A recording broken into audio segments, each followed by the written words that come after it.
तो हेडिंग लगाओ आप ionisation energy, ionization energy. So आज का जो कंसेप्ट है इसमें हम डिस्कस करेंगे ionisation energy. isn't it? Ionisation energy क्या होता है? बेसिकली अगर मेरे पास कोई एटम है, तो ये मेरे पास एक एटम है, ये इसका न्यूक्लियस है, लेट अस से ये आउटर मोस्ट शेल है, ये जो एटम है, ये जो शेल है, this is the outermost shell of an atom. तो आउटर मोस्ट शेल में इलेक्ट्रॉन्स भी होते हैं, तो ये जो इलेक्ट्रॉन है this is the valence shell electron. ये कौन सा इलेक्ट्रॉन है? ये वैलेंस शेल इलेक्ट्रॉन है, ये वैलेंस शेल इलेक्ट्रॉन है। तो इस वैलेंस शेल इलेक्ट्रॉन को निकालने के लिए कितनी एनर्जी हमें देनी पड़ेगी फ्रॉम द गैसियस एटम? तो that will be called ionisation energy. तो what is now ionization energy? So basically it is the amount of energy, आप कितनी एनर्जी देते हो, amount of energy required to remove, जो आपको जिसकी आपको नीड है, required to remove valence shell outermost electron या outermost valence shell electron, outermost loosely bond valence shell electron, loosely bond valence shell electron from isolated gaseous atom, from isolated gaseous atom, from gaseous atom, isolated gaseous atom to form gaseous ion। तो मतलब क्या है कि अगर मेरे पास कोई gaseous atom है, let us से मेरे पास कोई मेटल, मेरे पास कोई एटम है, दैट्स एम। तो ये जो एम है, लेट अस से ये सॉलिड स्टेट में प्रेजेंट है। तो यहां से मैं अगर इसको एनर्जी दूंगा, पहले मुझे इसको कन्वर्ट करना है एम इंटू गैसियस स्टेट। तो ये जो एनर्जी लगेगी, क्या यहाँ से यहाँ तक जो एनर्जी लगेगी, मुझे बता, क्या ये आयनाइजेशन एनर्जी है? नहीं। आयनाइजेशन एनर्जी तब होगी जब गैसियस एटम से इलेक्ट्रॉन निकालेंगे। मतलब अगर आप यहाँ से इलेक्ट्रॉन निकालोगे, इसको हीट करोगे, यहाँ पे एनर्जी दोगे, तो ये जो एनर्जी आप देते हो, दिस इज आयनाइजेशन एनर्जी। तो यहाँ से आपको क्या मिलेगा? एम का एक पॉजिटिव चार्जेड आयन मिलेगा और यहाँ से इलेक्ट्रॉन लॉस होगा। कौन सा इलेक्ट्रॉन लॉस हुआ? आउटर मोस्ट शेल का इलेक्ट्रॉन। कौन सा इलेक्ट्रॉन? Loosely bond electron. तो देखो, जितनी एनर्जी हम यहां से देंगे to form a gaseous ion, this is ionization energy. अब ये क्या है? ये तो आयनाइजेशन एनर्जी नहीं है ना। तो बताओ मुझे, अगर आप सॉलिड से सॉलिड को कन्वर्ट करते हो directly into gaseous state, solid state को डायरेक्टली कन्वर्ट करते हो इनटू गैसियस स्टेट, बता ये प्रोसेस कौन सी है? इस प्रोसेस को क्या कहते हैं? What is the process called in which you directly convert solid into gaseous phase without undergoing into liquid state? इस प्रोसेस को क्या कहते हैं? कोई मुझे बताएगा कि इस प्रोसेस को क्या कहते हैं? कि अगर आप सॉलिड को डायरेक्टली कन्वर्ट करते हो into gaseous state without undergoing into liquid state, so ये जो प्रोसेस है इसको कहते हैं sublimation, isn't it? This is known as sublimation. हाँ, वेरी गुड, बहुत बढ़िया, इसको कहते हैं सब्लिमेशन। सो यहां से यहां तक जो मैंने एनर्जी दी, ये एनर्जी क्या है? ये सब्लिमेशन एनर्जी है, ये सब्लिमेशन एनर्जी। तो ये सब्लिमेशन एनर्जी है, और ये जो हमारी एनर्जी है ये आयनाइजेशन एनर्जी। क्लियर हुई बात? वेपराइजेशन नहीं है, रुपीदा, वेपराइजेशन नहीं, वेपराइजेशन नहीं। वेपराइजेशन कहाँ होता है? जब आप लिक्विड को कन्वर्ट करते हो into gaseous state, that is vaporization. अगर सॉलिड को डायरेक्टली लिक्विड में नहीं जाना है, सॉलिड से डायरेक्टली आपको गैसियस स्टेट बनाना है, then that process is called sublimation. और उसमें जो एनर्जी लगेगी, that's called sublimation energy. For example, iodine solid state से आयोडीन वेपर में डायरेक्टली कन्वर्ट होता है, उस प्रोसेस को सब्लिमेशन कहते हैं, और इस एनर्जी को कहेंगे सब्लिमेशन एनर्जी। क्लियर हुई ना बात? तो क्या लिखा हमने कि कितनी एनर्जी लगेगी एक इलेक्ट्रॉन को रिमूव करने के लिए from isolated gaseous atom, isn't it, to form it is gaseous ion, that is called ionization energy। Clear? तो अगर ये बात क्लियर है, आप मुझे इस क्वेश्चन का आंसर दे दो, आप मुझे इस क्वेश्चन का आंसर दे दो। तो क्वेश्चन नंबर 1 मेरे पास है, ये वाला question, which among the following represents ionization energy, which among following represents ionization energy. आपको बताना है इनमें से कौन सा आयनाइजेशन एनर्जी है। तो मेरे पास फर्स्ट है कि मेरे पास A2 मॉलिक्यूल है, it's in gaseous state, it gives me twice A+, plus यहाँ से एक इलेक्ट्रॉन निकलता है। तो आपको बताना है क्या ये आयनाइजेशन एनर्जी है। सेकंड मेरे पास है कि मेरे पास एक गैसियस है, it gives me A plus, ये भी गैसियस स्टेट में है, प्लस इलेक्ट्रॉन। मेरे पास सी टाइप का, मेरे पास थर्ड ऑप्शन है कि मेरे पास ए सॉलिड है, it gives me A gaseous, यहाँ पे पॉजिटिव चार्ज प्लस इलेक्ट्रॉन। तो आपको बताना है इन तीन में से, हाँ वेरी गुड, इन तीन में से आयनाइजेशन एनर्जी कौन सी है। तो देखो यहाँ सॉलिड स्टेट से आप कन्वर्ट करते हो इसको गैसियस स्टेट में, so this is not ionization energy, this is not ionization energy, because आप सॉलिड को कन्वर्ट करते हो इनटू गैसियस स्टेट। तो मतलब आप सॉलिड स्टेट से डायरेक्टली जाते हो गैसियस स्टेट में। अब इस पे जाते हैं, देखो ये जो है this is not gaseous atom, ये एटम नहीं है, ये क्या है, ये दो एटम से बना है, मतलब ये मॉलिक्यूल है, मॉलिक्यूल से आप इलेक्ट्रॉन लॉस करते हो। So this is not ionization energy. Ionization energy क्या है, एक आइसोलेटेड एटम से निकालना है। तो देखो ये ए है, एक एटम है, एटम से इलेक्ट्रॉन निकालते हैं, गैसियस स्टेट से निकालते हैं। So this represents ionization energy. I hope ये बात आपको क्लियर हुई होगी, आयनाइजेशन एनर्जी की डेफिनेशन। बताओ रफीदा, क्लियर हुआ? इन हाँ, very good, Bazila very good. Bisma कहाँ से, बिस्मा गलत कहा आपने, रफीदा 1 2 नहीं आएगा। Suraiya be very good, Saima be very good, Pir Tahir be very good. तो देखो ये बात सबको क्लियर हो गई, ये बात सबको क्लियर हो गई, या एक और क्वेश्चन में लूं इस पे, एक और क्वेश्चन में। तो इसलिए हम कहते हैं कि ionization energy is the amount of energy required to remove electron, निकाला हमने electron from isolated gaseous atom. Isolated means it should not be bond. यहाँ पे देखो ये जो एटम है ये बॉन्ड है, because it is a molecule, isn't it? Isolated gaseous atom, तो ये गैसियस एटम है, तो form gaseous ion, isn't it? Isolated gas atom होगा, गैस आयन होगा, वहां से आपको आयनाइजेशन एनर्जी मिलेगा। क्या एक और क्वेश्चन इस पे बनाए या आपको क्लियर हो गया? लेट मी नो, ये बात आपको क्लियर हो गई कि आयनाइजेशन एनर्जी की डेफिनेशन से कैसा क्वेश्चन पूछा जाएगा, इसकी डेफिनेशन से कैसा क्वेश्चन पूछा जाएगा। एक और, चलिए एक और एग्जांपल लेते हैं। हाँ वेरी गुड, चलिए एक और एग्जांपल लेते हैं। तो देखो मेरे पास सोडियम है, it is in solid state, it gives me sodium ion in gaseous state plus electron, ये ऑप्शन नंबर ए है। ऑप्शन नंबर बी मेरे पास है, मेरे पास सोडियम इन गैसियस स्टेट है, it gives me sodium plus in gaseous state plus electron. मेरे पास option number C है कि मेरे पास मैग्नीशियम गैसियस स्टेट में है, it gives me magnesium plus in gaseous state plus electron. और मेरे पास ऑप्शन नंबर डी है कि मेरे पास मैग्नीशियम प्लस है in gaseous state, it gives me magnesium 2 plus plus electron. तो आपको बताना है इनमें से कौन कौन रिप्रेजेंट करेगा आयनाइजेशन एनर्जी, इनमें से कौन कौन रिप्रेजेंट करेगा आयनाइजेशन एनर्जी। अभी एक और कंसेप्ट मैंने आपको नहीं दिया, अदरवाइज आंसर आपका क्लियर होता। तो चलिए देखो, यहाँ सॉलिड स्टेट से आप गैस स्टेट में जाते हो, so this is not ionization energy, isn't it? यहाँ पे गैसियस एटम से गैसियस आयन बनाते हो, इलेक्ट्रॉन निकलता है, इलेक्ट्रॉन रिमूव होता है, therefore this is ionization energy. यहाँ पे गैसियस एटम से गैसियस आयन बनाते हो, इलेक्ट्रॉन निकलता है, ये भी आयनाइजेशन एनर्जी। यहाँ भी गैसियस स्पेशीज से आप गैसियस स्पेशीज बनाते हो, इलेक्ट्रॉन निकलता है, ये भी आयनाइजेशन एनर्जी है। अब बात की बात है कि ये दूसरी आयनाइजेशन एनर्जी है जिसको हम आई सेकंड बोलेंगे। हाँ बहुत बढ़िया, डी वाला। तो सब यहाँ पे विच among the following are या represent ionization energy, so B, C and D are the correct answers, isn't it? अब कंसेप्ट पढ़ेंगे इसका कि सक्सेसिव आयनाइजेशन एनर्जी क्या होता है। बताइए अब क्लियर हुआ ना? आई होप कि डेफिनेशन क्लियर हो गई। डेफिनेशन से ये वाला क्वेश्चन आ सकता है, डेफिनेशन से ये वाला क्वेश्चन आ सकता है, पूछा नहीं गया है, पूछने वाले हैं, आगे आने वाले एग्जामों में ऐसा टाइप ऑफ क्वेश्चन आएगा। वेरी गुड, क्लियर हुआ, वेरी गुड। तो मुझे बता, ये क्लियर हो गया? डी भी है, हाँ वेरी गुड, डी भी है, वेरी गुड वेरी गुड। मुझे बता ये क्लियर हो गया, सब बच्चों को क्लियर हुआ? Very good.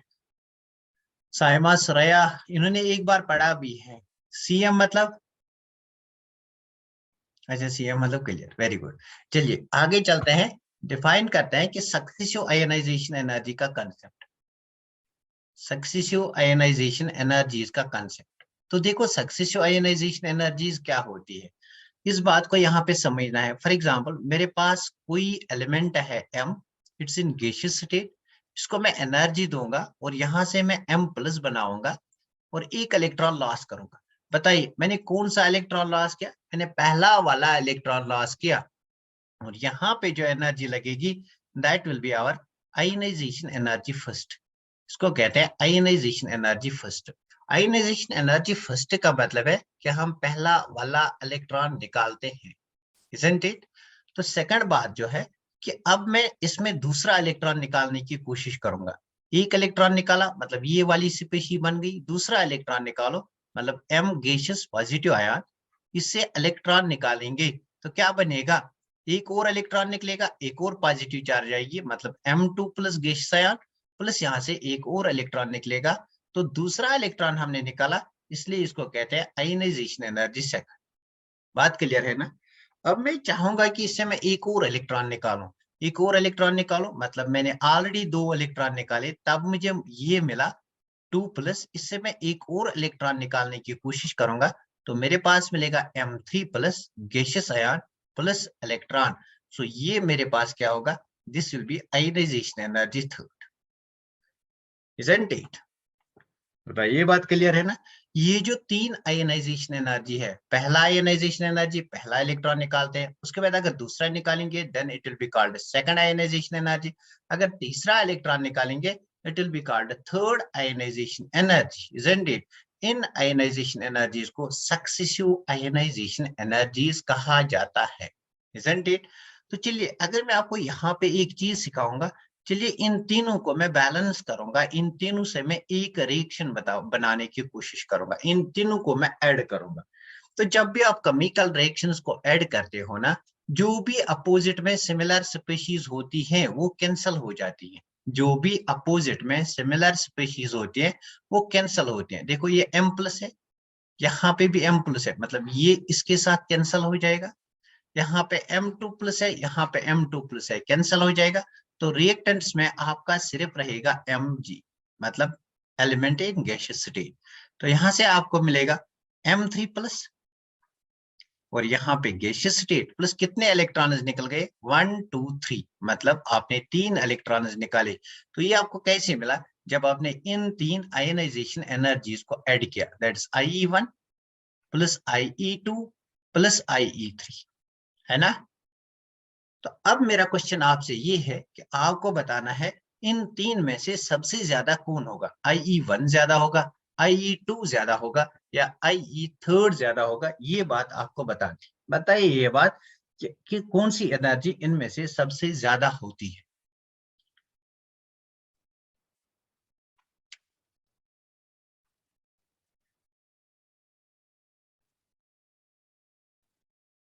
Very good Inha, Peer Tahir, very good Rafida, very nice, very nice. तो लॉजिक भी है इसके लिए, क्यों होता है, लॉजिक भी है, फर्स्ट वन नहीं होगा थर्ड होगा। तो जनरली आप लिख सकते हो कि ऑलवेज, ऑलवेज लिखो, generally नहीं always, IE third is greater than that of IE second, which is greater than that of IE first. तो IE third तीसरा इलेक्ट्रॉन निकालना ज्यादा मुश्किल है compare to second electron, compare to first electron. IE third is always greater than IE second, which is always greater than IE first. Only some exceptions are there, वो आगे देखेंगे वो exceptions क्या है। Clear? Always IE third is greater than that of IE second, which is greater than that of, इसको mark करना ये बहुत ही इंपॉर्टेंट है, दिस इज वेरी इंपॉर्टेंट।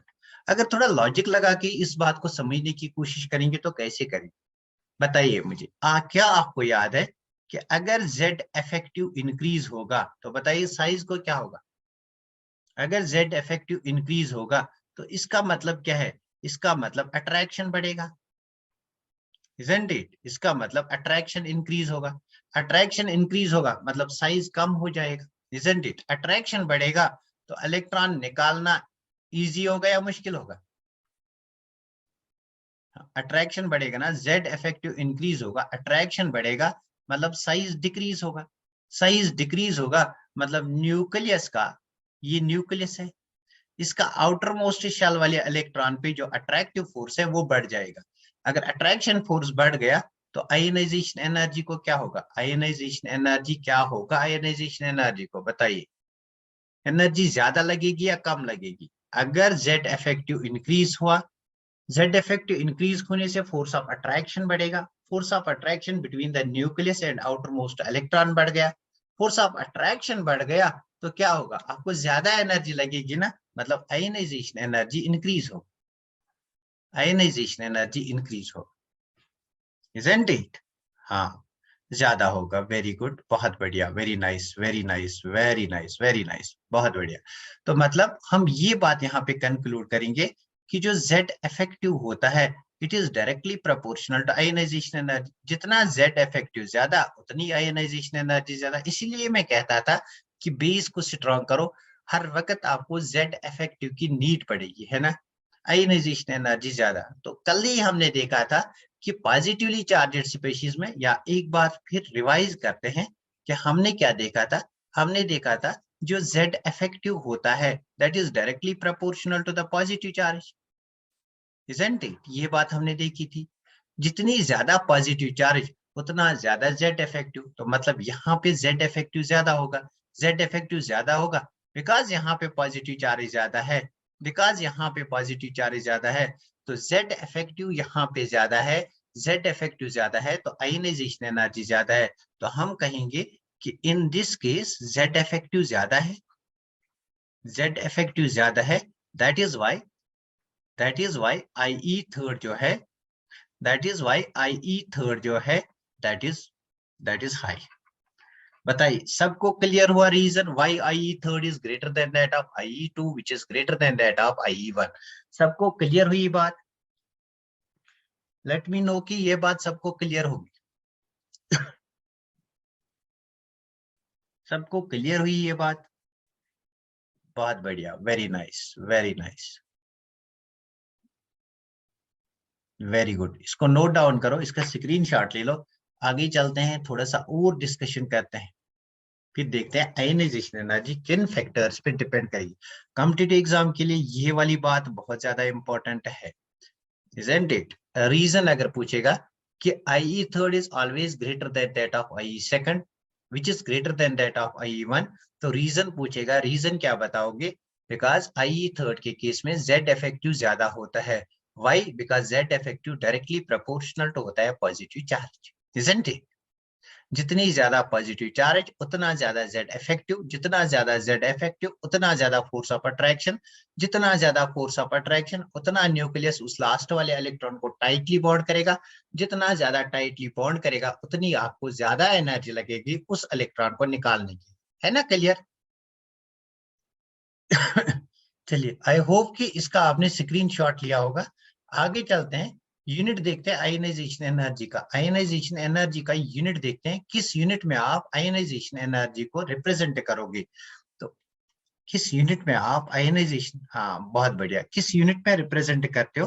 तो आयोनाइजेशन एनर्जी को या तो हम इलेक्ट्रॉन वोल्ट पर एटम में रिप्रेजेंट करते हैं, या हम किलो कैलोरीज पर मोल में रिप्रेजेंट करते हैं, या किलो जूल्स पर मोल में रिप्रेजेंट करते हैं। These are the units of ionization energy, kilo joules per mole. हाँ, ये 3 यूनिट्स हैं। तो आ सकता है question, the unit of ionization energy, ये ए ऑप्शन है, और ये जो है this is second option B option, और ये जो है this is third option C. तो आंसर क्या होगा? ऑल ऑफ दीज, है ना, आंसर होगा ऑल ऑफ दीज। तो लिखो, फैक्टर्स अफेक्टिंग आयोनाइजेशन एनर्जी। आखिर कौन से वो फैक्टर्स हैं जिन पे आयोनाइजेशन, जो आयोनाइजेशन एनर्जी को अफेक्ट करेंगे, जिन पे आयोनाइजेशन एनर्जी हमें डिपेंड करेगा, जहां हम कहेंगे कि मैग्नीट्यूड ऑफ आयोनाइजेशन एनर्जी इस केस में ज्यादा है और इस केस में कम है, यहाँ पे क्यों ज्यादा है, यहाँ पे क्यों है, कौन से फैक्टर्स रिस्पॉन्सिबल है, वो डिस्कस करते हैं। Factors affecting ionization energy, factors affecting ionization energy, ये बहुत ही इंपॉर्टेंट है, यहाँ पे बहुत सारी एक्सेप्शंस भी आएंगी, है ना। तो लिखो, number first case, in a period, period की बात करेंगे, इन अ पीरियड, जब हम पीरियड में जाएंगे, पीरियड का मतलब है लेफ्ट टू राइट, पीरियड का मतलब है लेफ्ट टू राइट अगर जाएंगे इन अ पीरियड क्या होगा, आयनाइजेशन एनर्जी किस चीज पे डिपेंड करेगी। आप मुझे सब बताओ, जब हम पीरियड में जाते हैं तो एटॉमिक साइज कौन सा फैक्टर था जो एटॉमिक साइज को जो एटॉमिक साइज को रेफर करता था, जो एक्सप्लेन करता था एटॉमिक साइज के ट्रेंड को। हाँ वेरी गुड, बहुत बढ़िया Rafida, very nice very nice very nice पीरता है, बहुत बढ़िया। तो देखो अगर हम अलोंग अ पीरियड जाते हैं, फ्रॉम लेफ्ट टू राइट जाते हैं, तो आयनाइजेशन एनर्जी जो होती है it depends upon Z effective. किस पे डिपेंड करता है? जेड इफेक्टिव पे डिपेंड करता है। हाँ Z effective, very good very good very good Sahiba, it depends upon Z effective. और ये जेड इफेक्टिव किस पे डिपेंड करता है? ये डायरेक्टली प्रोपोर्शनल टू होता है positive charge and inversely proportional to होता है negative charge. Inversely proportional to होता है नेगेटिव चार्ज। मतलब जहां कहीं भी पॉजिटिव चार्ज ज्यादा होगा वहां पे जेड इफेक्टिव ज्यादा होगा, वहां पे आयनाइजेशन एनर्जी ज्यादा होगा। क्या ये ही एक ही फैक्टर है? क्या ये एक ही फैक्टर है जिस पे ionization energy in a period depend करेगा, या और भी फैक्टर्स हैं जिन पे डिपेंड करेगा? Obviously there are other factors on which this ionization energy depends. तो उनको भी डिस्कस करते हैं, इस चीज को हमने इन डिटेल पहले भी एक्सप्लेन किया है ना। तो चलिए एक एग्जाम्पल लेते हैं। फॉर एग्जाम्पल मेरे पास Fe3+ है, मेरे पास Fe2+ है, और मेरे पास Fe है। आपको बताना है इनमें किसकी ज्यादा आयनाइजेशन एनर्जी है। देखो ionization energy directly proportional to Z effective, directly proportional to positive charge along a period. Period की बात हो रही है, तो मतलब पॉजिटिव चार्ज इनकी इस केस में ज्यादा है, तो इसकी आयनाइजेशन एनर्जी ज्यादा होगी कंपेयर टू आयरन 2+ के केस में, कंपेयर टू आयरन के केस में। सो ये इसका आंसर होगा। और रीजन क्या होगा? रीजन यहाँ पे मिलेगा। बहुत ही इंपॉर्टेंट है, इंपॉर्टेंट मार्क करना इसको। बहुत बढ़िया, very nice very nice very nice. मतलब क्या कहूं मैं, मतलब आप लोग बढ़िया मेहनत कर रहे हो, वेरी गुड। तो ऐसी ही अगर आप मेहनत करोगे ना तो कोई भी कॉम्पिटिटिव एग्जाम हम क्रैक कर सकेंगे। चलिए ये बात क्लियर हुई ना। क्या ये एक ही फैक्टर है? ये फैक्टर नंबर 1 था। क्या ये एक ही फैक्टर है जो डिटरमाइन करेगा आयनाइजेशन एनर्जी को? नो, ऐसा नहीं है। इस फैक्टर के बाद हमें नेक्स्ट फैक्टर पे जाना है, सेकंड वाले फैक्टर पे देखना है कि सेकंड वाला फैक्टर कैसे डिटरमाइन करेगा आयनाइजेशन एनर्जी। तो लिखो सेकंड वाला फैक्टर। सेकंड वाला फैक्टर लिखेंगे तो सेकंड फैक्टर जो अलोंग अ पीरियड या कहीं भी हमें लगेगा, तो वो क्या है? वो वाला हमारा है कि हाफ फिल्ड और कंप्लीटली फिल्ड, हाफ फिल्ड और completely filled configuration, half filled और कंप्लीटली फिल्ड ऑर्बिटल्स। जहां कहीं भी हमारी इलेक्ट्रॉनिक कॉन्फ़िगरेशन में हाफ फिल्ड या कंप्लीटली फिल्ड ऑर्बिटल्स होंगे, वहां पे आयनाइजेशन एनर्जी ज्यादा होगी। Have high ionization energy, have high ionization energy, इनकी आयनाइजेशन एनर्जी हाई होगी। अब ये हाफ फिल्ड और कंप्लीटली फिल्ड ऑर्बिटल जहां पे भी होंगे, हाँ ये स्टेबल होते हैं, वेरी गुड। इनमें एक्सचेंज एनर्जी ज्यादा होती है, इनमें सिमेट्री ज्यादा होती है, तो वो रीजन है ये ज्यादा स्टेबल होते हैं। अगर ये वाली कॉन्फ़िगरेशन आपको मिलेगी तो आयनाइजेशन एनर्जी यहाँ पे ज्यादा होगी कंपेयर टू, जब किसके साथ कंपेयर करेंगे? Compare to incompletely filled orbitals, compared to incompletely filled orbitals, incompletely filled orbitals या configuration, incompletely filled configuration। तो देखिए हाफ फिल्ड कॉन्फ़िगरेशन का मतलब है कि P3 होगा हमारे पास, हाफ फिल्ड का कॉन्फ़िगरेशन की D5 होगा हमारे पास, हाफ फिल्ड का कॉन्फ़िगरेशन की F7 हमारे पास। देखो P में हमारे पास 3 ऑर्बिटल्स है, और अगर इन 3 ऑर्बिटल्स में एक एक इलेक्ट्रॉन होगा तो इसको कहते हैं हाफ फिल्ड कॉन्फ़िगरेशन। जहां पे ये कॉन्फ़िगरेशन होगी वहां पे आयनाइजेशन एनर्जी हाई होगी। व्हाई? बिकॉज यहाँ पे स्टेबिलिटी ज्यादा होगी, यहाँ पे स्टेबिलिटी ज्यादा होगी। जहां पे ज्यादा स्टेबिलिटी होगी वहां से इलेक्ट्रॉन निकालना थोड़ा सा मुश्किल होता है ना। तो सिमिलरली अगर हम डी की बात करेंगे तो डी के हमारे पास 5 ऑर्बिटल्स होते हैं। तो अगर 5 ऑर्बिटल्स सिंगली ऑक्यूपाइड हैं, अगर ये 5 ऑर्बिटल सिंगली ऑक्यूपाइड हैं, तो मतलब आयनाइजेशन एनर्जी ज्यादा होगी। या अगर ये 5 ऑर्बिटल्स कंप्लीटली ऑक्यूपाइड है, कंप्लीटली मतलब जिंक के केस में, या अगर ये ऑर्बिटल्स कंप्लीटली ऑक्यूपाइड है 1 2 3 4 5 6 7 8 9 10, तो यहाँ पे भी आयनाइजेशन एनर्जी हाई होगी। सिमिलरली अगर यहाँ पे P6 कॉन्फ़िगरेशन होगा तो यहाँ पे भी आयनाइजेशन एनर्जी हाई होगी, isn't it? तो मतलब हम क्या लिखेंगे कि P3 और P6, D5 और D10, F7 और F14 कॉन्फ़िगरेशन अगर हमारे पास होगा तब आयनाइजेशन एनर्जी ज्यादा होगी, है ना? बताइए, क्लियर हुआ? क्लियर हुआ? या F14 और F14 compare to all other configurations, बताइए ये बात क्लियर हुई? इसकी मैं एक एग्जांपल लेता हूं, पहले बताए ये बात क्लियर हुई ना सबको?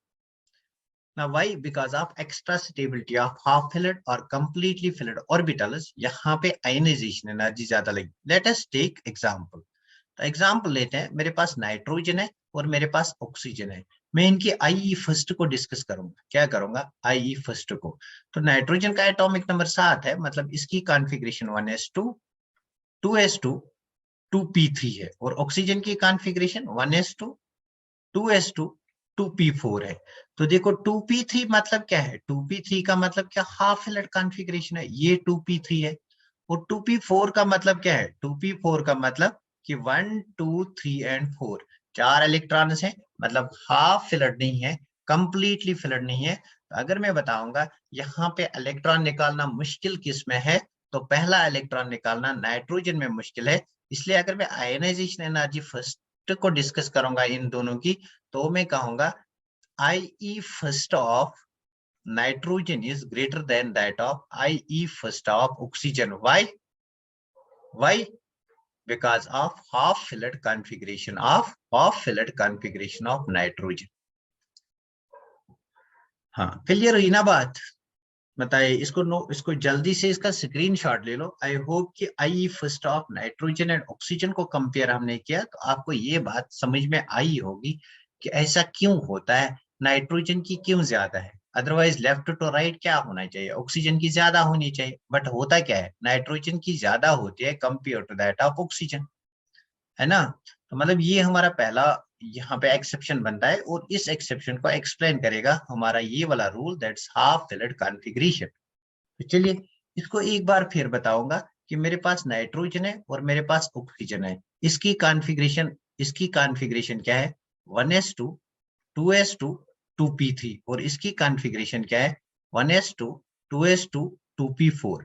मतलब यहाँ पे हाफ फिल्ड कॉन्फ़िगरेशन है और यहाँ पे इनकम्प्लीटली फिल्ड कॉन्फ़िगरेशन है, isn't it? मतलब यहाँ पे आपको 3p ऑर्बिटल्स में 3 इलेक्ट्रॉन मिलेंगे, और यहाँ पे आपको 3p ऑर्बिटल्स में कौन सी कॉन्फ़िगरेशन मिलेगी? P4 कॉन्फ़िगरेशन मिलेगी। इसलिए अगर आप यहाँ से इलेक्ट्रॉन निकालोगे तो इजी है। हाँ, दो दो देखेंगे ना, तो वही बात मुझे डिस्कस करनी। मतलब आयनाइजेशन एनर्जी फर्स्ट को अगर मैं यहाँ पे देखूंगा, पहला इलेक्ट्रॉन अगर निकालूंगा, ionization energy first of nitrogen becomes greater than that of ionization energy first of oxygen. तो चलिए एक बात करते हैं कि आयनाइजेशन एनर्जी फर्स्ट देते ही देते हैं, यहाँ पे आयनाइजेशन एनर्जी आप फर्स्ट देते हैं, तो बताइए ये वाला इलेक्ट्रॉन लॉस होगा ना, ये वाला इलेक्ट्रॉन लॉस होगा तो क्या बनेगा? हमारे पास जो p ऑर्बिटल है उसमें कितने इलेक्ट्रॉन रहेंगे? 2 इलेक्ट्रॉन रहेंगे। मतलब यहाँ पे नाइट्रोजन प्लस की कॉन्फ़िगरेशन क्या बनेगी? 1s2 2s2 2p2। चलिए यहाँ से भी एक इलेक्ट्रॉन निकालते हैं, एक इलेक्ट्रॉन निकालते हैं तो O प्लस बनेगा। O प्लस बनेगा तो इसकी कॉन्फ़िगरेशन क्या रहेगी? 1s2 2s2 2p3। मतलब इसमें से एक इलेक्ट्रॉन निकाला, है ना? 2p3 कॉन्फ़िगरेशन क्या होता है? ये हमारे पास 2p3 कॉन्फ़िगरेशन है। अब बताइए कौन ज्यादा स्टेबल है? अब बताइए कौन ज्यादा स्टेबल है? ये कॉन्फ़िगरेशन ज्यादा स्टेबल है। इसका मतलब अगर मैं यहाँ पे आयनाइजेशन एनर्जी सेकंड दे दूंगा, और अगर मैं यहाँ पे आयनाइजेशन एनर्जी सेकंड दे दूंगा, तो बताइए किस वाले केस में आयनाइजेशन एनर्जी ज्यादा होगी? ऑक्सीजन की ज्यादा होगी ना। व्हाई? बिकॉज इसके केस में अब हाफ फिल्ड कॉन्फ़िगरेशन है, तो हम ये कंक्लूड करेंगे कि ionization energy second of oxygen is greater than that of ionization energy second of nitrogen. बताइए सबको ये बात क्लियर हुई ना? इसको नोट डाउन करो, यहाँ पे बहुत ही इंपॉर्टेंट है। कोई मुझे बताएगा, सबको क्लियर हुआ ना? किसी को कोई कंफ्यूजन? अभी हम पीरियड की ही बात कर रहे हैं, किसी को कोई कंफ्यूजन? नेक्स्ट लेक्चर में हम ग्रुप की बात करेंगे। वेरी गुड, किसी को कोई? No Simon, no Rafida, no. सब बच्चे बोलो कंफ्यूजन किसी को कोई है यहाँ तक? बहुत ही अच्छा कंसेप्ट है, बड़े आराम से हमने इसको सॉल्व किया। यहाँ पे दो फैक्टर्स हमने देखे, अभी हमने दो फैक्ट, बाकी बच्चे कहाँ हो बताइए ना यार। Not at all. Very good, very good, very nice, very nice. तो चलिए, क्या यही दो फैक्टर्स है? हमने दो फैक्टर, वेरी गुड है ना। हमने दो फैक्टर्स को यहाँ पे पढ़ा। पहला हमने पढ़ा, पहला जो फैक्टर पढ़ा कि Z इफेक्टिव जितना ज्यादा होगा उतनी ज्यादा आयनाइजेशन एनर्जी होगी। कब? जब पीरियड की बात करते हैं। दूसरी बात हमने बोली कि अगर हाफ फिलेट कॉन्फ़िगरेशन होगी या कंप्लीटली फिलेट कॉन्फ़िगरेशन होगी तब भी आयनाइजेशन एनर्जी ज्यादा होगी। क्या यही दो फैक्टर्स रिस्पॉन्सिबल हैं? नहीं, और भी फैक्टर्स हैं जो आयनाइजेशन एनर्जी को डिटरमाइन करेंगे। चलिए तीसरा फैक्टर डिस्कस करते हैं। तो तीसरा फैक्टर जो है that is penetration power of subshell. Penetration power, penetration power, penetration power किसका ज्यादा होता है? जिसका स्क्रीनिंग इफेक्ट ज्यादा होता है। तो penetration power of S subshell is greater then that of P subshell which is greater than that of D subshell which is greater than that of F subshell।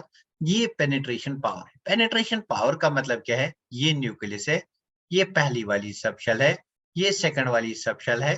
जो S होता है इसका मतलब S is more penetrating towards nucleus, मतलब S ज्यादा tightly bond होता है to the nucleus compare to P, compare to D, compare to F। इसका मतलब ये है जो ज्यादा टाइटली बॉन्ड होगा उससे इलेक्ट्रॉन निकालना थोड़ा सा मुश्किल होगा ना। मतलब अगर हमें S से इलेक्ट्रॉन निकालना है और P से इलेक्ट्रॉन निकालना है तो S से इलेक्ट्रॉन को निकालना थोड़ा सा डिफिकल्ट होगा compare to that of P। P से थोड़ा डिफिकल्ट होगा compare to that of D, और D से थोड़ा डिफिकल्ट होगा F में से इलेक्ट्रॉन निकाल। बात क्लियर होती है ना? ये पेनिट्रेशन पावर का मतलब है। पेनिट्रेशन पावर का मतलब which is more close to the nucleus, which is more attracted towards the nucleus, S is more attracted, इसलिए S से इलेक्ट्रॉन निकालना थोड़ा सा मुश्किल होता है ना? तो चलिए इस बात को एक्सप्लेन करते हैं with the help of example. Example मेरे पास है बेरिलियम एंड बोरान। तो बेरिलियम का एटॉमिक नंबर 4 है, इसकी कॉन्फ़िगरेशन 1s2 2s2 है, और बोरान की कॉन्फ़िगरेशन 1s2 2s2 2p1 है। मतलब यहाँ पे आपको 2p1 से इलेक्ट्रॉन निकालना है, यहाँ पे आपको S से इलेक्ट्रॉन निकालना है। तो बताइए मुझे, अगर मैं यहाँ पे इसको आयनाइजेशन एनर्जी फर्स्ट दूंगा और इसको भी आयनाइजेशन एनर्जी फर्स्ट दूंगा, तो बताइए किसके केस में आयनाइजेशन एनर्जी फर्स्ट ज्यादा होगा? बहुत इंपॉर्टेंट है, एक्सेप्शन है। एक्सेप्शन का रीजन बताता हूँ बेसिकली। हाँ, बेरिलियम।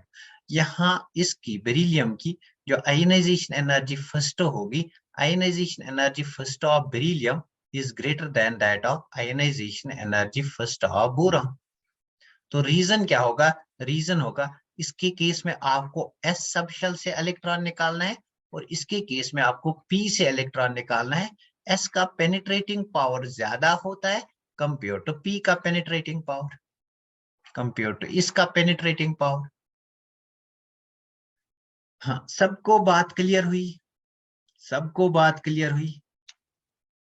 तो चलिए अगर मैं सेकंड आयनाइजेशन की बात करूंगा, सेकंड आयनाइजेशन एनर्जी की बात करूंगा, कल करेंगे। एटॉमिक साइज रिस्पॉन्सिबल होता है, इजंट इट? तो यहाँ पे आप लिख सकते हो, अगर टॉप टू बॉटम जाते हैं तो ionization energy is inversely proportional to atomic size.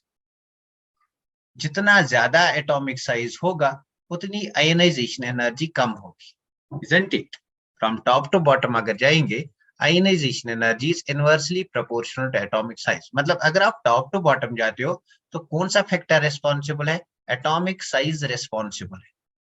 Atomic size responsible है, साइज ऑफ एटम से आप डिटरमाइन करोगे आयनाइजेशन एनर्जी।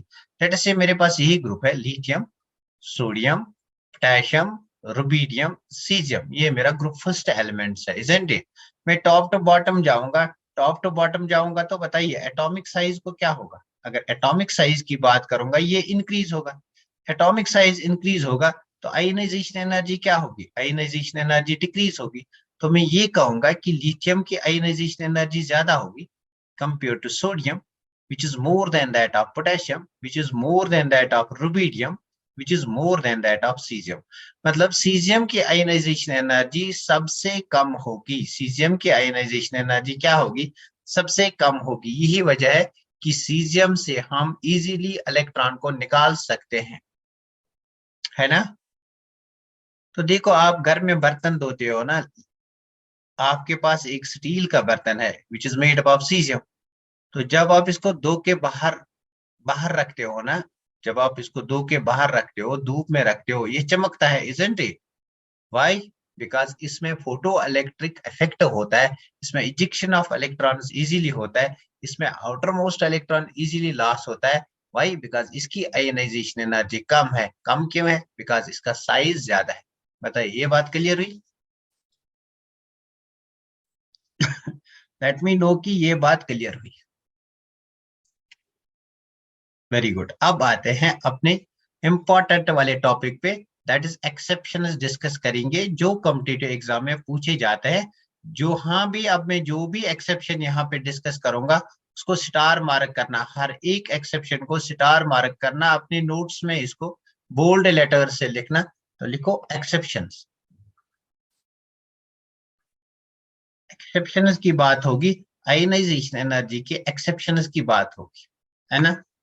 तो बताइए मुझे, टॉप टू बॉटम अगर जाते हैं, टॉप टू बॉटम अगर जाते हैं तो आयनाइजेशन एनर्जी को क्या होता है, आयनाइजेशन एनर्जी जो होता है ये किस पे डिपेंड करता है, आयनाइजेशन एनर्जी जो है it's inversely proportional to atomic size, है ना। तो मतलब atomic size down the group increase होता है, मतलब आयनाइजेशन एनर्जी क्या होता है, इसका मतलब ये है कि आयनाइजेशन एनर्जी डिक्रीज होता है। हाँ, आयनाइजेशन एनर्जी,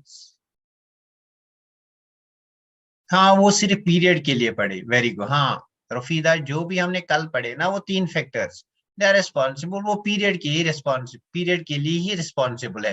ग्रुप में जाते हैं तो यही वाला फैक्टर है जो डिटरमाइन करेगा सब कुछ। क्लियर? तो देखो इसमें एक्सेप्शंस देखते हैं। चलिए ग्रुप 13th लेते हैं, ग्रुप 13th लेते हैं। तो ग्रुप 13th में हमारे पास बोरान, एल्यूमिनियम, गैलियम, इंडियम और थीलियम है, इजंट इट।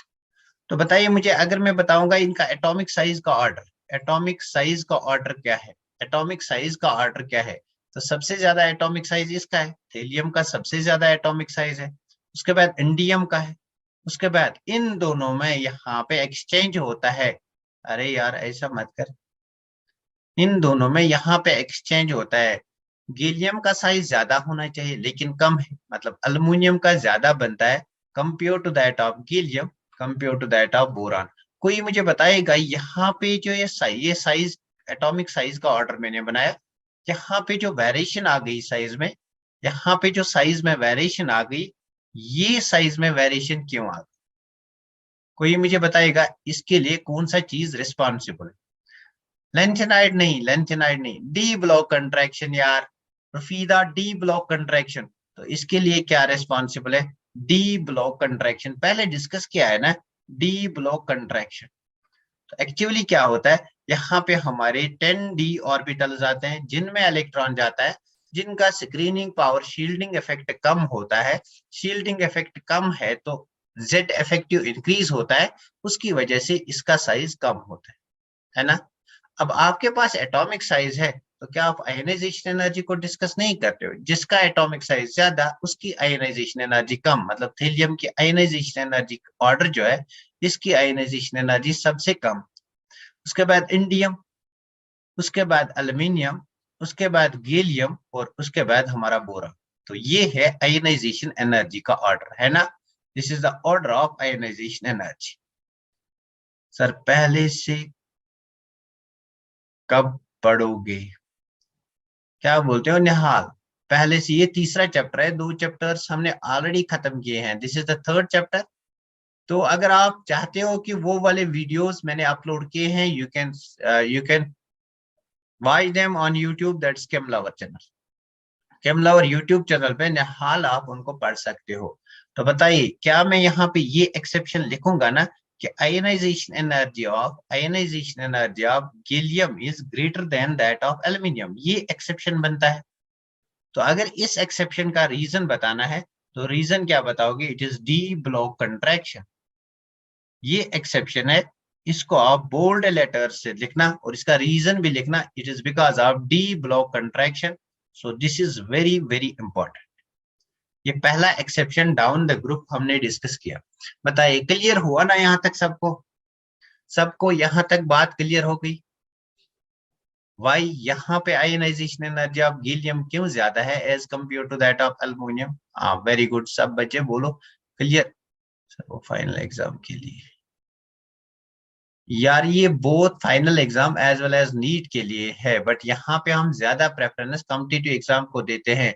आजकल फाइनल एग्जाम क्या शॉर्ट आंसर्स होते हैं, 1 लाइन 2 लाइन, तो जब तक ना आपकी बेस स्ट्रांग होगी you can't answer a question in your final exam. Channel का नाम कैमलावर है, चैनल का नाम कैमलावर है। This is the name of the channel, कैमलावर is the name of channel.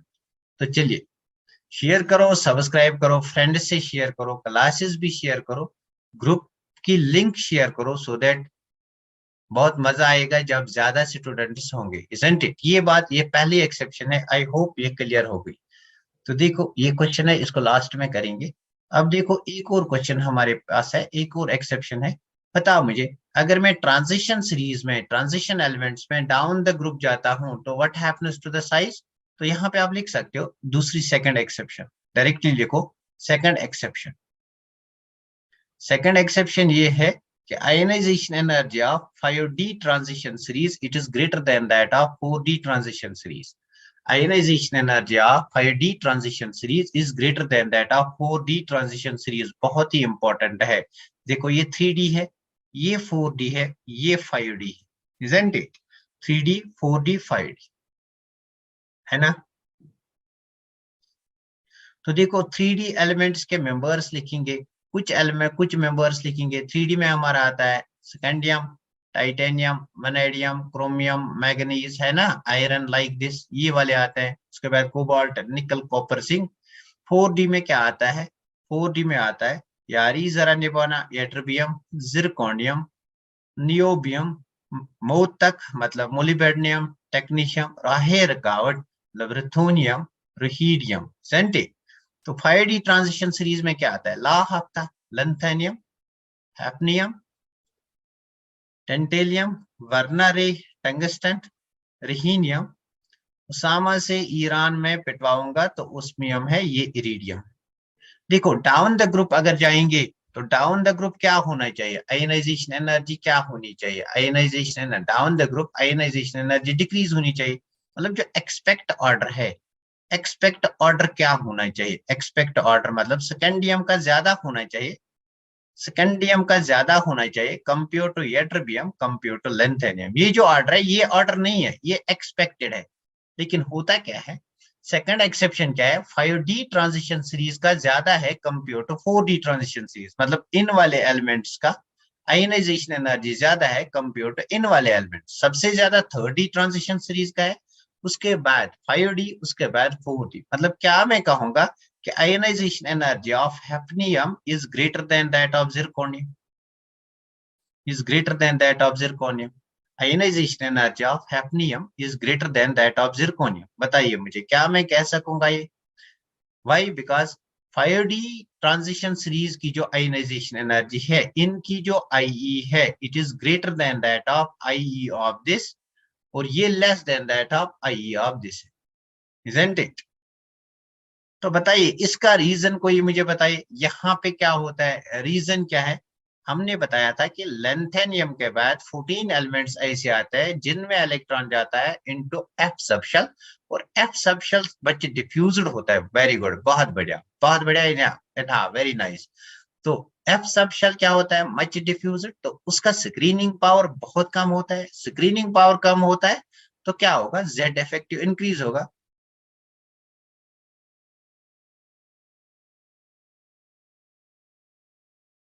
अभी मैं आपको बताऊंगा कितना टाइम हुआ। तो थर्ड चैप्टर को उतना टाइम नहीं हुआ, अभी अभी उतना टाइम नहीं, बट बेस इसकी हमने स्ट्रॉन्ग कर ली है। तो देखो एफ सब शेल का स्क्रीनिंग पावर बहुत कम होता है। स्क्रीनिंग पावर मतलब सिग्मा कम है, सिग्मा कम मतलब जेड इफेक्टिव बढ़ेगा, जेड इफेक्टिव बढ़ेगा मतलब एटॉमिक साइज डिक्रीज होगा, साइज डिक्रीज होगा मतलब आयनाइजेशन एनर्जी इंक्रीज होगी, इजंट इट? तो हम कहेंगे हैफनियम का ionization energy it is greater than that of zirconium. तो क्या आप मुझे बता सकते हो, मेरे पास तीन एलिमेंट्स हैं, मैग्नीज, टेक्नीशियम एंड रुथेनियम, इनकी आयनाइजेशन एनर्जी ऑर्डर बता सकते हो? सबसे पहले थर्ड ट्रांजिशन सीरीज का सबसे ज्यादा होगा, मतलब मैग्नीज का सबसे ज्यादा। उसके बाद इन दो में से ये थर्ड ट्रांजिशन सीरीज का है, ये फोर्थ का है, और ये हमारा फिफ्थ ट्रांजिशन सीरीज का है। उसके बाद रुथेनियम का ज्यादा होगा compare to that of technetium. बताइए सबको क्लियर हो? 132, 132, बहुत बढ़िया, वेरी नाइस, वेरी नाइस। तो आई होप कि ये वाली एक्सेप्शन भी आपको याद रही। पीरियड की एक्सेप्शन कल हमने पढ़ी, स्क्रीनिंग इफेक्ट पे डिपेंड करते हैं तीन फैक्टर्स पे, है ना? तो चलिए ये बात क्लियर हो गई। अब हम थोड़ी सी एप्लीकेशन डिस्कस करते हैं आयनाइजेशन एनर्जी की, बहुत ही इंपॉर्टेंट है, इसको स्टार मार्क करना, इसको स्टार मार्क करना। It is because of LC, length night contraction, है ना? तो चलिए इसको नोट डाउन करो, इसका स्क्रीनशॉट ले लो। हम डिस्कस करेंगे एप्लीकेशन ऑफ आयनाइजेशन एनर्जी, बहुत ही इंपॉर्टेंट है, किसी भी कॉम्पिटिटिव एग्जाम, किसी भी लेवल के कॉम्पिटिटिव एग्जाम के लिए पूछा जाएगा। दो तीन एप्लीकेशन है, एक सबसे ज्यादा इंपॉर्टेंट है, पहले उसी को डिस्कस करें। हो गया इसका स्क्रीनशॉट? आई होप कि इसका स्क्रीनशॉट हो गया। हाँ, वेरी गुड। चलिए डिस्कस करते हैं applications of ionization energy. Noted, very good, very good. तो डिस्कस करते हैं applications of ionization energy, application of ionization energy. तो चलिए application of ionization energy discuss करते हैं। तो एक दो छोटी सी एप्लीकेशन है, पहले उनको खत्म करें। पहले हमारे पास है मेटालिक करेक्टर, मेटालिक करेक्टर। तो बताओ, कोई मुझे बताएगा मेटल क्या होता है? मेटल किस चीज को कहते हैं? किस चीज को मेटल कहते हैं? विच कंटेन्स फ्री इलेक्ट्रॉन्स, जिसमें फ्री इलेक्ट्रॉन्स होते हैं। तो फ्री इलेक्ट्रॉन कब होगा? जब वो इलेक्ट्रॉन लूजली बॉन्ड होगा। लूजली बॉन्ड का मतलब जब उस एलिमेंट की आयनाइजेशन एनर्जी कम होगी। तो जिन भी एलिमेंट्स की आयनाइजेशन एनर्जी बहुत कम है, उनमें फ्री इलेक्ट्रॉन्स प्रेजेंट होंगे, लूजली बॉन्ड इलेक्ट्रॉन्स प्रेजेंट होंगे, वो एक्ट करेंगे एज मेटल्स, है ना? तो इसका मतलब ये है ना कि अगर आयनाइजेशन एनर्जी कम है, मेटालिक कैरेक्टर ज्यादा है, तो हम कहेंगे कि metallic character is inversely proportional to ionization energy, isn't it? तो अगर ये बात क्लियर है, बताओ मुझे, मेरे पास ये वाले एलिमेंट्स है, पोटेशियम, सोडियम, पोटेशियम, रुबीडियम और सीजियम। आपको बताना है इनमें सबसे ज्यादा मेटालिक कौन सा है, या इनका मेटालिक कैरेक्टर का ऑर्डर। अब आपको पता है ये सोडियम है, फिर पोटेशियम है, फिर रुबीडियम है, फिर सीजियम है। Down the group size increase होता है, मतलब down the group size increase होता है। साइज इंक्रीज हो जाएगा तो आयनाइजेशन एनर्जी डिक्रीज होगा, आयनाइजेशन एनर्जी डिक्रीज होगा तो मेटालिक कैरेक्टर इंक्रीज होगा, है ना? तो इसका मतलब यह है कि सबसे यहाँ की ओर अगर जाएंगे तो क्या होगा, यहाँ अगर जाएंगे तो क्या होगा, साइज इंक्रीज होगा। साइज इंक्रीज होगा, इसका मतलब ये है ना कि आयनाइजेशन एनर्जी डिक्रीज होगी। अगर आयनाइजेशन एनर्जी डिक्रीज होगी तो मेटालिक कैरेक्टर इंक्रीज होगा, तो हम कहेंगे कि caesium is more metallic than rubidium, which is more metallic than potassium, which is more metallic than sodium, है ना? DCBA, वेरी नाइस, बहुत बढ़िया, वेरी गुड, वेरी गुड। ये मेटालिक कैरेक्टर को एक्सप्लेन करता है। अब अगर मैं आपसे एक सिंपल क्वेश्चन पूछूंगा कि मेटल्स में कौन सा मेटल ज्यादा रिएक्टिव होगा, मेटल्स की रिएक्टिविटी किस पे डिपेंड करेगी? मेरे पास तीन मेटल्स है, लेट अस से कि मेरे पास एक्स, वाई और जेड तीन मेटल्स हैं। तो इन तीन मेटल्स में आप कैसे कहोगे, फॉर एग्जांपल एक्स ज्यादा मेटालिक है? तो आप कैसे कहोगे कि ये वाला एलिमेंट, ये वाला मेटल जो है, ये वाला एलिमेंट जो है ये ज्यादा मेटेलिक है कंपेयर टू नेक्स्ट एलिमेंट? मतलब हम कैसे कहेंगे कि एक्स ज्यादा मेटेलिक है compare to Y, compare to Z? ये किस चीज पे डिपेंड करेगा जिससे हम ये कंक्लूड करेंगे कि एक्स ज्यादा मेटेलिक है compare to Y, compare to Z? तो किस पे डिपेंड करेगा? किस पे डिपेंड करेगा? ये डिपेंड करेगा रिएक्टिविटी ऑफ मेटल पे। रिएक्टिविटी ऑफ मेटल पे, है ना। तो जो जितना ज्यादा रिएक्टिविटी ऑफ सब्सटेंस पे जो जितना ज्यादा रिएक्टिव होगा उसकी मेटेलिक प्रॉपर्टीज उतनी ज्यादा होगी। अब रिएक्टिविटी किस पे डिपेंड करती है? रिएक्टिविटी डिपेंड करेगी कि कितने इलेक्ट्रॉन्स लॉस किए और कितने जल्दी लॉस किए, मतलब किसकी आयनाइजेशन एनर्जी कम है। तो हम ये कहेंगे कि जो जितना ज्यादा मेटेलिक है, जो जितना ज्यादा मेटेलिक है वो उतना ज्यादा रिएक्टिव है। तो हमारे पास कंसेप्ट आता है कि रिएक्टिविटी ऑफ मेटल्स, कौन सा मेटल ज्यादा रिएक्टिव है, रिएक्टिविटी ऑफ मेटल्स ये किस पे डिपेंड करता है, it's inversely proportional to ionization energy. क्या सबको ये वाला कंसेप्ट क्लियर हुआ? तो अगर मैं बोलूंगा इनमें से सबसे ज्यादा रिएक्टिव मेटल कौन है, सबसे ज्यादा the most reactive metal among these is, इन सब में सबसे ज्यादा रिएक्टिव मेटल कौन सा है? तो बताइए मुझे, इन मेटल्स में सबसे ज्यादा रिएक्टिव मेटल कौन सा है? वेरी गुड, बहुत बढ़िया, वेरी नाइस, वेरी नाइस। इन हाँ रुफीदा, बाकी बच्चे के वो आंसर नहीं देते हैं, तो इसका आंसर होगा हमारा caesium. This will be the correct answer. Very good, बहुत बढ़िया। तो नेक्स्ट एप्लीकेशन डिस्कस करते हैं, इसको नोट डाउन करो। नाउ जो थर्ड एप्लीकेशन है ये सबसे ज्यादा इंपॉर्टेंट है। ये दो चीजें जो है ये बचपन की चीजें है, ये हमने 9th क्लास से सीखी है ये दो चीजें। अब जो थर्ड एप्लीकेशन है ये हमने अब तक नहीं सीखी है, आज इस एप्लीकेशन से हमारा वास्ता पड़ेगा। तो इसको नोट डाउन करो। नेक्स्ट एप्लीकेशन पे जाते हैं, stability of oxidation states. How can we check stability of different oxidation states? चलिए हो गया।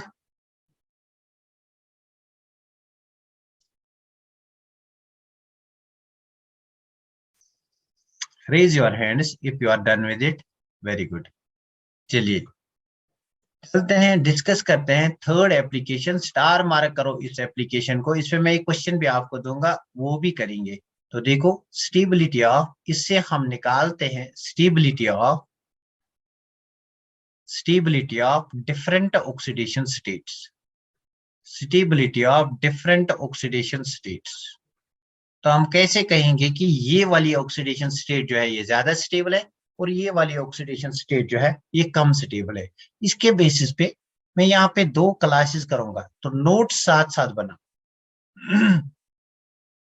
लिखो, if the difference in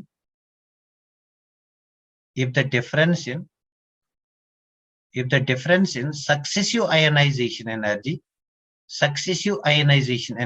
if the difference in successive ionization energies is greater than 16.5 electron volts, is greater than or 16 electron volt लिखो। If the difference in successive ionization energies is greater than 16 electron volts, तब क्या होगा? तब जो हमारा lower oxidation state है, that is more stable, वो ज्यादा स्टेबल होगा।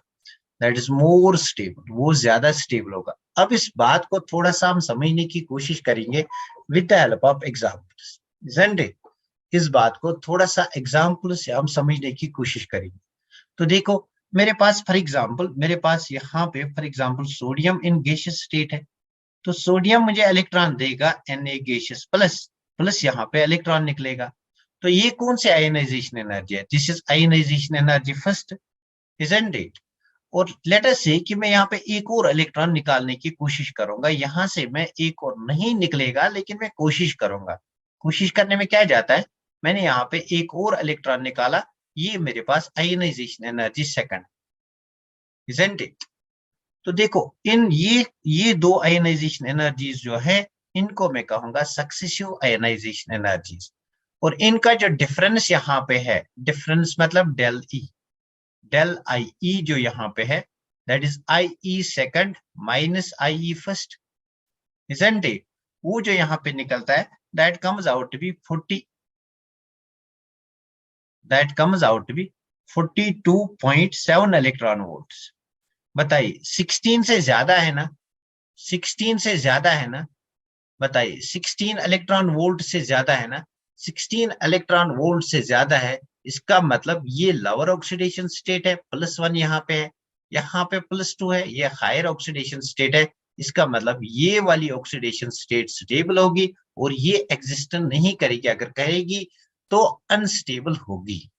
सबको क्लियर हुआ ना ये कंसेप्ट? इसकी एग्जाम्पल्स और भी लेंगे, अभी और भी एग्जाम्पल्स लेंगे, क्वेश्चंस भी देखेंगे। बताइए मुझे ये बात सबको क्लियर हो गई कि अगर difference in the successive ionization energies greater than 16 electron volts आता है, तब हमारे पास क्या होगा? तब lower oxidation state more stable होगा। सबको ये बात क्लियर हुई? सिमिलरली यहाँ पे लिखेंगे if difference in successive ionization energies, very good, बहुत बढ़िया। if difference in successive ionization, अभी मैं दिखाऊंगा इस पे क्वेश्चन भी कैसे आएगा। successive ionization energies, if difference in successive ionization energies it is less or equal to 11 electron volts, तब क्या होगा? higher oxidation state becomes more stable। Higher oxidation state क्या बनता है? More stable. ओएस का मतलब यहाँ पे हायर ऑक्सीडेशन स्टेट जो है वो ज्यादा स्टेबल बनेगा। Higher oxidation state becomes more stable. Higher oxidation state becomes more stable. क्या बनेगा ज्यादा स्टेबल? हायर ऑक्सीडेशन स्टेट ज्यादा स्टेबल बनेगा।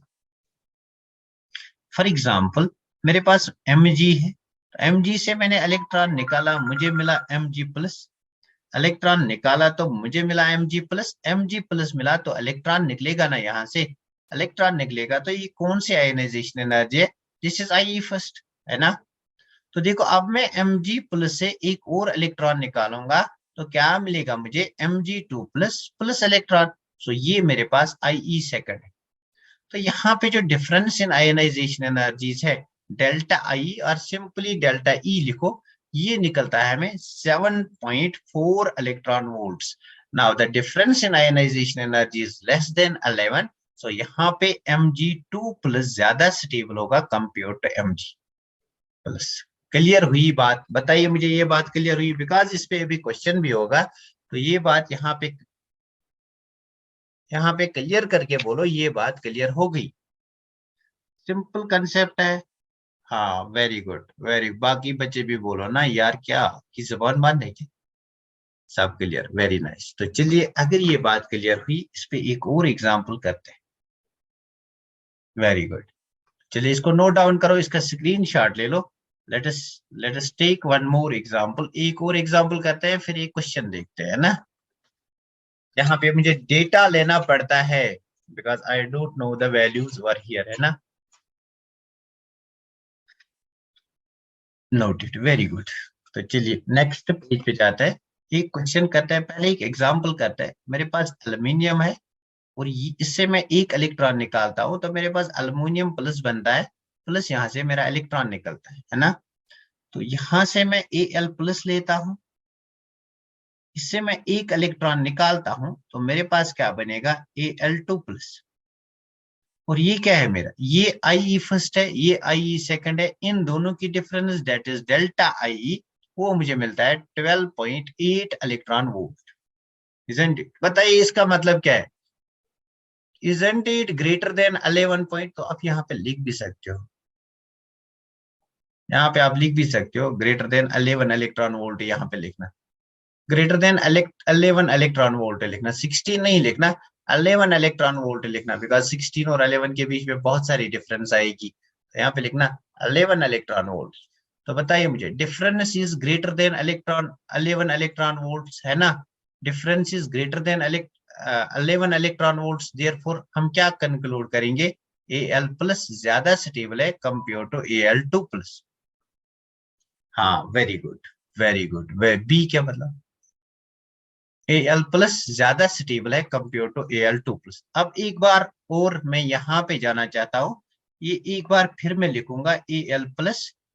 यहाँ से मैं इलेक्ट्रॉन निकालूंगा, मेरे पास मिलेगा Al2 प्लस प्लस इलेक्ट्रॉन निकलेगा, isn't it? अब मैं तीसरा इलेक्ट्रॉन निकालने की कोशिश करूंगा, दैट इज Al2 प्लस से मैं एक और इलेक्ट्रॉन निकालूंगा, मेरे पास मिलेगा Al3 प्लस प्लस मेरे पास इलेक्ट्रॉन निकलेगा। तो इनकी जो डिफरेंस है यहाँ पे del E, that comes out to be 6.0 electron volts. तो बताइए ये जो डिफरेंस है it is less than 11 electron volts. तो आप मुझे बता क्या Al2 प्लस ज्यादा स्टेबल है या Al3 प्लस ज्यादा स्टेबल है? मुझे बता क्या इन दिस केस क्या Al2 प्लस ज्यादा स्टेबल है या Al3 प्लस ज्यादा स्टेबल है? Very good, very good. Al3+ ज्यादा स्टेबल है कंपेयर टू Al2+। तो दैट्स वाई जब भी आप ग्रुप 13 को आगे पढ़ोगे ना, you will find to oxidation state, इधर +1 और +3। +2 आपको दिखेगा ही नहीं। क्यों? क्योंकि अगर हम यहाँ पे ऑर्डर बनाएंगे, Al2+ कहाँ, अरे यार देखो साइमा क्या कहती है, सबसे ज्यादा स्टेबल क्या है, सबसे ज्यादा स्टेबल मतलब कौन सी ऑक्सीडेशन स्टेट स्टेबल है? Al3+ स्टेबल है। अब मेरे पास Al2+ रह गया और Al+ रह गया, इन दोनों में कौन सा ज्यादा स्टेबल है? Al2+ तो नहीं है ना, Al+ स्टेबल है। और सबसे कम स्टेबल Al2+ है। मतलब ग्रुप 13 के केस में आपको +2 वाला ऑक्सीडेशन स्टेट नहीं मिलेगा। तभी जब हम इनऑर्गेनिक केमिस्ट्री में आगे जाके ग्रुप 13 पढ़ेंगे, तब मैं आपको बताऊंगा दे show +3 oxidation state, R+1 oxidation state, +2 की बात ही नहीं होगी। रीजन ये है। बताइए, क्लियर बात हुई? क्लियर बात हुई? +3 सबसे ज्यादा स्टेबल होगा। वाई? +3 क्यों स्टेबल होगा? डेल्टा ई कम है। अब +2 और +1 में हमारे पास यहाँ पे कंपैरिजन होगा, तो वो ये डिटरमाइन करेगा। सबको क्लियर हुआ? साइमा क्लियर हुआ? Al2+ नहीं आएगा, क्लियर हुआ? हाँ, वेरी गुड, बहुत बढ़िया। चलिए इस पे एक क्वेश्चन लेते हैं।